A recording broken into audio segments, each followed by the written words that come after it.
넘길 수 있어서 117조. 그래서 우리 시험은요. 117조 되게 중요해. 별표 3개. 별표 3개. 모든 좋은 거든 나쁜 거든 본인한테 효과가 귀속되기 때문에 색깔하십니다. 대리는요. 남의 대리인 짓은요. 미성년자도 할아버지 대리, 할아버지 제가 노트북 사올게요. 다른 사람 대리인 역할은 해요. 어차피 본인 따로 있으니까 시킨 사람 잘못이지. 대리는 미성년자라도 대리는 합니다. 피성년 의견이 피한정 의견이 상관없어요. 어차피 본인 따로 있으니까요. 그래서 걔네들 보호하려고 하는 거지 남의 대리짓 하는 것까지 금지시키는 건 아니니까요. 대리는 행위 능력자임을 요하지 않습니다. 그래서 미성년자라도 남의 대리인 역할은 가능해요. 라는 것들이 된 거고. 자, 조문으로 많이 냈어요. 자, 드디어 로마자 4는 뭐냐면요. 저희가 어디 하고 있냐면 117조 중요하다고 말씀드렸고 어디 하고 있냐면 대리의 첫 번째 대리할 권한이 있는 유권 대리하고 있는데 그럼 유효하려면 여기 대리권 대리행위 했어요. 대리행위도 법률행위니까 제한능력자는 안 돼야 되겠지만 효과를 받는 자가 따로 있으니까 117조에 타인의 대리인 짓은 제한능력자라도 상관없다. 행위능력자라 행위무능력자라도 상관없다. 이런 조문을 정말 많이 냈고요. 그리고 상대방하고 본인 관계 채무불이행 손해배상이든 무슨 뭐 권리 의무든 모든 효과 좋은 거든 나쁜 거든 효과는 본인한테 귀속됩니다.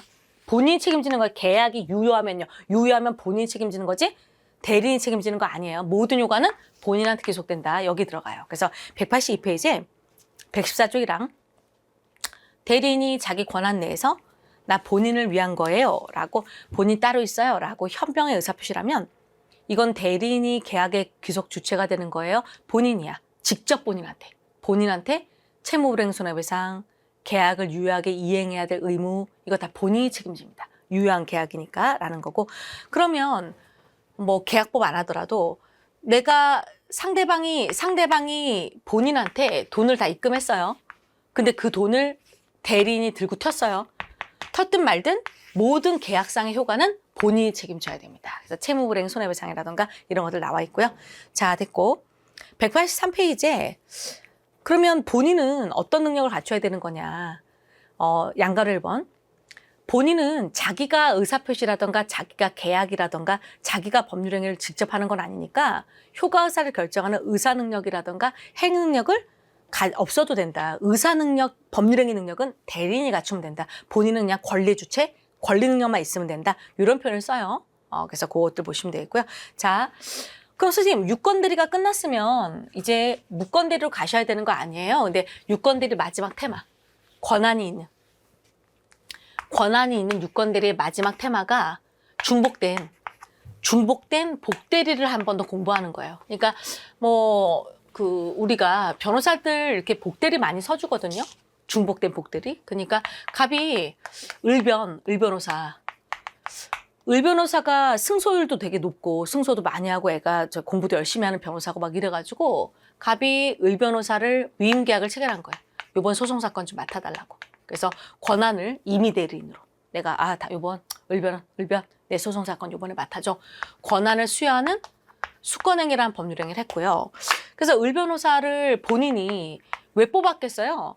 을변호사가 사법연수원 출신에 그다음에 아니면 로스쿨 출신이든 뭐든 성적도 좋고 실력도 있고 그래서 을변호사를 뽑아서 내가 이번 소송에 이겨야겠다라고 생각해서 돈도 많이 쓰고 뽑았는데 을변호사가 소송 기일날이라던가 이 소송을 자기는 골프나 치러 돌아다니고 어디 실력도 없는 병변호사를 중복된 대리인을 해놓고 자기는 그냥 아예 안 하고 얘를 다 시켜먹는다. 그럼 내가 본인의 이익을 해칠 염려가 크잖아요. 그러니까 내가 너 시켰지. 네가 멋대로 해. 딴 사람 또 이렇게 중복되게 복복대리 이렇게 시키냐. 이렇게. 그러면 이거 본인한테 갑에게 큰 불이익이 있을 수 있으니까 함부로 자기 복무다. 자기 복무지 누구 또 시켜먹고 복대리인을 선임할 수 있는 권한이 복대리인을 뽑을 수 있는 선임할 수 있는 권한이 있냐. 복인 권한이 있냐. 경우에 따라 좀 나눠봐야겠다. 응? 우리가 저렇게 을변호사 뽑은 거, 내가 뽑은 거는 그런 대리인을 내가 뽑았으니까 사적 사치로 내가 뽑았으니까 그런 대리인은 내가 뽑았기 때문에 임의 대리인이에요. 임의 대리인.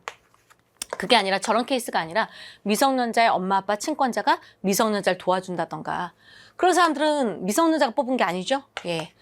법조문에 법정 대리인입니다.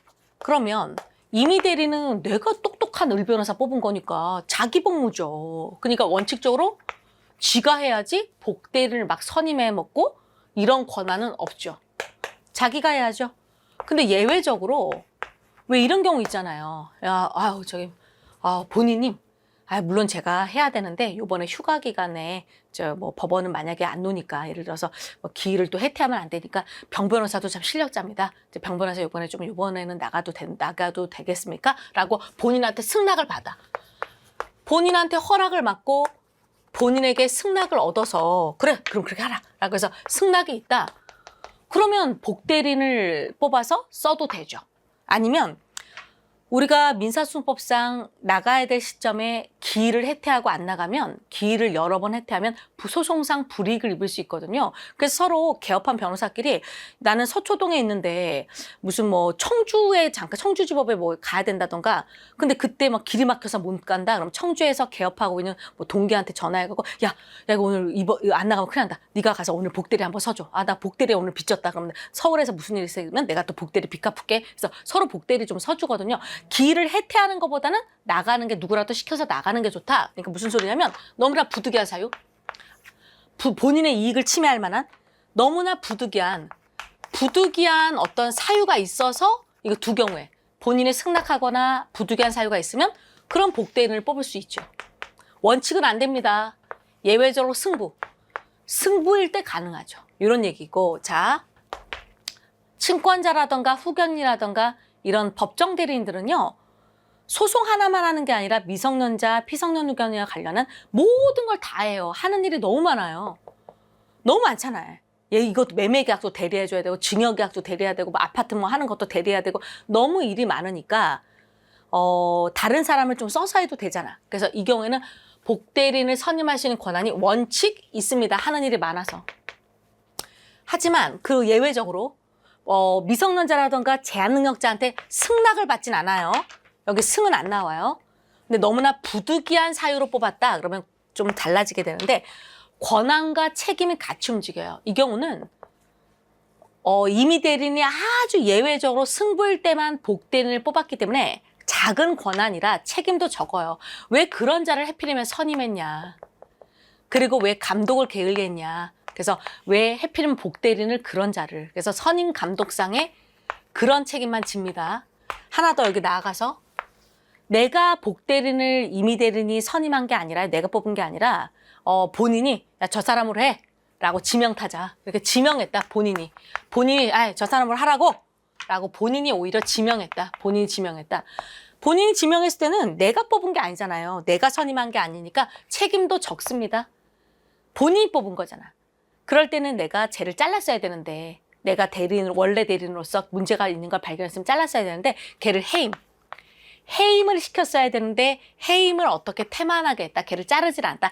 해임을 태만한 데에 대한 책임이 더 다운돼요. 자, 법정 대리는요. 하는 일이 많아서 복대리인을 막 뽑을 수가 있어요. 권한이 커요. 권한이 큰 대신에 책임도 큽니다. 모든 책임을 다 지셔야 돼요. 복대리인 잘못하면 법정 대리인, 이미 대리인과 달리 모든 책임을 다 지셔야 되고요. 제한능력자한테 승낙받지 않지만 너무나 부득이한 사유로 뽑았다라고 하게 되면 이 경우에는 모든 책임이 아니라 부득이해서 뽑았으니까 책임이 다운됩니다. 여기는 왜 하필 그런 사람을 선임했냐. 감독을 게을리했냐. 선임 감독상의 책임으로 다운돼요. 그래서 연결하는 문제예요. 그래서 여러분한테 선생님 저희는 주관식으로 민법 보는 게 아니라 객관식으로 보는데 객관식으로 보더라도요. 요거 좀 암기 좀 하셔야 됩니다.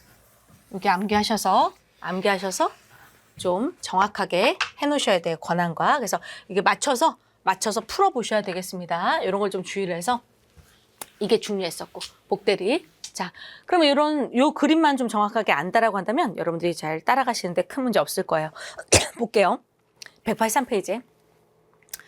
우리 감정평가사 선생님이 객관식 문제 풀이할 때도 했겠지만 대리에서 2문제 정도 나올 수 있어요. 20문제가 민법 총칙이니까. 근데 여러분 생각하시는 것보다 중복된 복대리 이거 이제 20문제니까 한 문제감으로 굉장히 중요합니다.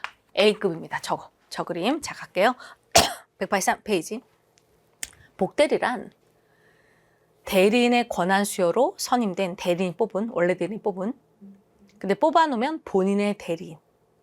그러니까 보시면 세 번째 줄 이 말 밑줄, 복대리는 대리인이 자신의 이름을 뽑는 거예요. 시켜서가 아니에요.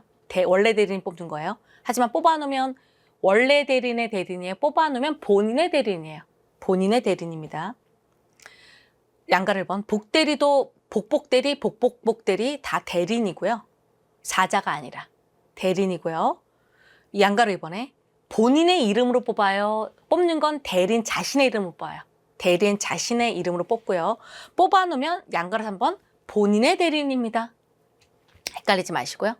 그럼 복대리를 뽑은 다음에 원래 대리인의 대리권한 죽어요? 아니면 설정적 승계니까 원래 대리인도 살아있어요. 원래 대리인도 소멸하지 않습니다. 대리권 살아있고요. 자, 조문 나와 있거든요. 110조부터요. 그래서 조문 한번 쭉 읽어보시는데 122조 보세요. 법정 대리는 그 책임으로, 예, 법정 대리는 하는 일 많아요.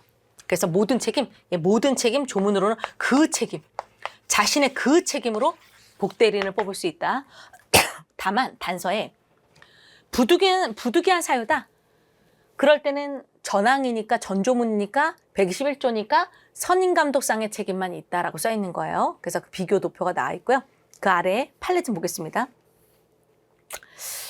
여기서 이 얘기 뭐냐면 병 변호사해도 좋아. 아이, 을 변호사야. 병 변호사도 똑똑하냐? 그럼 그렇게 해도 좋아. 여기서의 본인이 오케이 병 변호사를 해도 돼. 병변해. 정변해. 라고 해서 이 승낙은 꼭 명시적 승낙이어야 돼요? 아니면 묵시적 승낙? 민법은 명시적에 국한하는 게 몇 개 없어요. 명시적 승낙도 오케이고요. 묵시적인 승낙도 승낙이야. 오케이입니다. 근데 그러니까 민법을 잘 하시려면 객관식에 좀 정돈을 좀 필요한데요. 우리가 미성년자가 어떤 법률 행위를 하려고 하는데 그 법정대리 친권자가 동의를 해줘요. 미성년자 그렇게 해라. 그 법정대리의 동의는 꼭 명시적이어야 돼요. 법정대리는 오케이 동의는 묵시적 돼요. 명시묵시 다 오케이라니까. 취소권 행사 명시묵시 다 오케이고. 그러니까 민법에서 뭘 부를 때 꼭 명시적으로 해라 틀린 말이에요. 명시적으로 해도 되고 묵시적으로 해도 되고 명시묵시 다 오케이입니다. 원칙적인 모습은요. 근데 예외적으로 지금 요거 일반적인 본인의 승낙은 명시묵시 다 묵시적인 것도 다 오케이지만 어떤 업무는요. 사람이 바뀌면 굉장히 뭐 실패라던가 이게 많이 될 수 있어요. 어떤 업무가 그러냐면 분양 업무예요. 분양. 아까 변호사 같은 경우는 을 변호사나 병 변호사나 비슷할 수도 있는데 분양 업무 있죠. 어떤 업무요? 분양 업무. 그러니까 내가 요즘에 부동산 너무 안 좋아서 오피스텔을 한 20개를 지었는데 그게 안 나가요. 분양에도 다 실패하고 그래서 분양 대행업체. 을이 굉장히 그냥 사기는 아니고 뭐 상품을 선전하는데 아주 능해서 을이 분양 성공률이 높아요. 그래서 을한테 야 네가 오피스텔 내가 지은 오피스텔 20개를 다 분양해라. 그럼 수수료 얼마 주겠다. 라고 얘를 시켰는데 얘는 아주 호들갑 떨고 사람을 잘 꼬시고 이러니까 을을 시켜놨는데 을이 어디 뚱한 사람 병 손님 오면 다 내쫓고 이런 오피스텔 왜 사냐고 막 이런 뚱하고 불친절하고 이런 사람을 복대리인으로 내세우면 본인 망합니다. 그러니까 분양이라고 하는 건 아파트 분양, 오피스텔 분양, 어떤 분양 대행업체가 하냐에 따라서 굉장히 성공률이 달라지잖아요. 그래서 이렇게 분양 업무에 대해서는 내가 얘를 시켰는데 딴 사람을 시켜먹는다라고 하려면 본인한테 큰 불이익이 있는 업무예요. 그래서 이런 분양이란 단어가 나오면요. 이건 본인의 명시적 승낙이 있어야 됩니다. 분양 업무는 딴 업무 상관없어요. 다른 업무는 명시묵시 오케이? 오케이. 근데 오피스텔 분양, 아파트 분양, 이건 묵시적인 거 안 돼요. 꼭 명시적 승낙을 요합니다. 그걸 기억을 하셔야 되겠고. 자, 두 번째. 예금 계약이 있어요. 이거 채권법이라고 생각하지 마시고. 민법 총칙에. 제가 어릴 때는요, 황수정으로 입금하든, 뭐 제가 김수정으로 입금하든, 금융실명제가 아니었어요. 제가 초등학교 다니고 이럴 때는 금융실명제가 없어서 그냥 가짜 이름으로 돼도 그냥 통장 비밀번호하고 통장 만들 수 있고 그 돈을 제가 뭐 가짜 이름으로 입금했으니까 찾을 때도 자신의 본인 이름이 아니라도 찾을 수 있었단 말이에요. 근데 김영삼 대통령이 제일 잘한 게 뭐 금융실명제라 그러잖아요. 금융실명제가 된 다음부터는 남편 돈을, 갑의 돈을 을한테 줬어요. 실제로 돈 주인은 출연행위, 돈을 내놓은 사람은 출연자는 갑이에요. 근데 남편 돈 1억이지만 제 이름으로, 황보수정 이름으로, 을 이름으로 A은행 가서 예금 계약을 체결하면 이 예금 계약의 당사자는 누구예요? 실제로 돈 주인이에요? 아니면 명의자예요? 명의자입니다. 예금 계약의 당사자는 명의자예요. 실제 돈 주인이 아니라, 출연자가 아니라. 근데 예외적으로 사실 명의만 빌려준 거고 실제 돈 주인 따로 있어요. 실제로 이 돈의 주인은 따로 있습니다. 출연자 따로 있어요. 그러려면 은행하고 뭐 갯돈이라던가 은행하고 명시적 합의가 있어야 돼요. 당신 이름만 제공한 거군요. 그러면 실제 돈 주인 따로 있군요. 은행하고 묵시적 갖고는 안 돼요. 출연자를, 예금 계약의 당사자를, 실제로 돈을 낸 사람을 출연자라 그래요. 출연자를 예외적으로 계약 당사자로 삼으려면요, 은행하고 뭐가 있어야 돼요? 명시묵시 다 돼요. 꼭 명시적인 것만 돼요. 명시적 합의만 가능합니다. 묵시적인 건 안 돼요. 그러니까 민법에서 묵시적인 거 다 돼요. 근데 묵시적인 거 안 되는 거 두 개, 요걸 좀 기억을 하시면 되겠습니다. 그게 바로 184페이지 오세요. 판결지 1번에 법률행위 성질상 대리인 자신에 의한 처리가 필요하지 아니한 경우에는 꼭 대리인이 꼭 해야 되는 게 아니면 복대리인 쓰지 마라는 의사를 명시하지 않는 한 복대리인 선임하는 거에 있어서 어느 정도 본인의 묵시적 승낙이 있다고 보는 게 타당하다. 그러니까 너 꼭 해, 너가 해 이러지 않았으면 묵시적으로나마 승낙이 있으니까 내가 피곤하면 복대리인도 쓰고 그럴 수가 있다. 그러니까 묵시적 승낙도 오케이다. 하지만 판결지 2번은 분양이에요. 오피스텔 분양 업무는 광고를 낸다던가 중개인을 동원한다던가 그리고 오피스텔 설명이라던가 이걸 유인을 한다던가 굉장히 중요한 거라 그 원래 대리인의 능력에 따라 분양 사업이 성공할 거냐 말 거냐 결정돼서 사무처리 주체가 별로 중요하지 아니한 경우에 해당한다고 보기 어렵다. 이 말은 뭐예요? 오피스텔 분양이나 아파트 분양은 명시적 승낙을 요한다. 거기 옆에다 적어놓으세요. 명시적 승낙이 있어야 됩니다. 이때는 묵시적 승낙 갖고는 안 돼요. 본인한테 크게 불이익할 수 있어서 안 됩니다. 그래서 그걸 좀 기회를 해주시면 되고. 자, 185페이지. 중복된 복대리는요. 어떤 자냐. 123조. 자기 권한 내에서 노란 색깔. 본인을 대리합니다. 대리인을 대리하는 게 아니에요. 본인을 대리합니다. 복대리는요. 본인한테가 됐든 제3자한테 됐든 조금 열악해요? 아니면 대리인하고 똑같아요? 원래 대리인하고 동일한 권리 의무가 있고요. 라는 거고. 그럼 복복대리 있죠. 그러니까 자, 갑이 본인이 의변호사를 뽑았는데 의변호사가 병변호사를 뽑았어요. 그럼 얘는 이제 중복된 복대리잖아요. 근데 복대리가 자기도 바쁜 거야. 그래서 정변호사를 또 뽑아요. 그럼 얘는 복복대리가 돼. 그럼 복대리는 이미 대리인에 뽑았든 법정 대리 뽑았든 뽑은 사람이에요. 그러니까 모든 복대리는 이미 대리인일 수밖에 없어요. 그럼 복대리가 복복대리를 뽑으려면 원칙 안 돼요. 승부일 때만 가능해요. 복복복을 뽑으려고 하는데도 이거 뽑은 사람이니까 원칙 자기 복무예요. 승부일 때만 가능해요. 이렇게 들어가는 거예요. 그래서 밑으로 내려갈수록 이런 설명들이 돼 있으니까 됐고요. 그 다음에 중요한 게 로마자 4에 이건 근데 표현들을 해야 돼요. 우리가 좀 이따가 이제 공부할 표현들이라는 게 뭐냐면 대리인 아니에요. 근데 대리인처럼 보이더라고요. 아니 위임장을 왜 줬으며 황보수정 대리인이요. 황보수정 대리인이요. 이러니까 여러 가지 보니까 대리인 같아.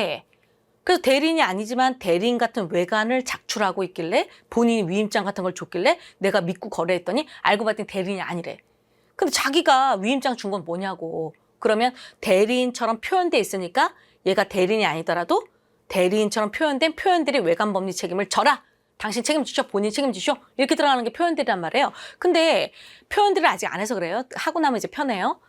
표현들이 관련된 조문은 원래 대리인한테만 적용할까요? 얼굴에 뭐 복대리, 복복대리, 원대리 그렇게 적혀 있는 건 아니잖아요. 그러니까 어차피 거래 상대방을 보호하기 위한 거니까 이건 뒤에서 나중에 표현들이 하면 편하니까 복대리의 경우에도 표현들이 조문 씁니까? 쓰죠. 문제 없죠. 이거 오케이죠. 이제 나중에 공부할 125조, 126조 표현들이, 129조의 표현들이 다 적용이죠. 그러니까 복대리라 하더라도 표현들을 좀 씁니다. 그대로 적용합니다. 근데 표현들이 뭔지 모르니까 지금 이제 냅두시고요. 자, 됐어요. 이제 저희가 대리구조 이건 꼭 암기, 반드시 암기. 지우기 아까울 정도로 여러분들이 반드시 암기를 좀 해놓으셔야 됩니다.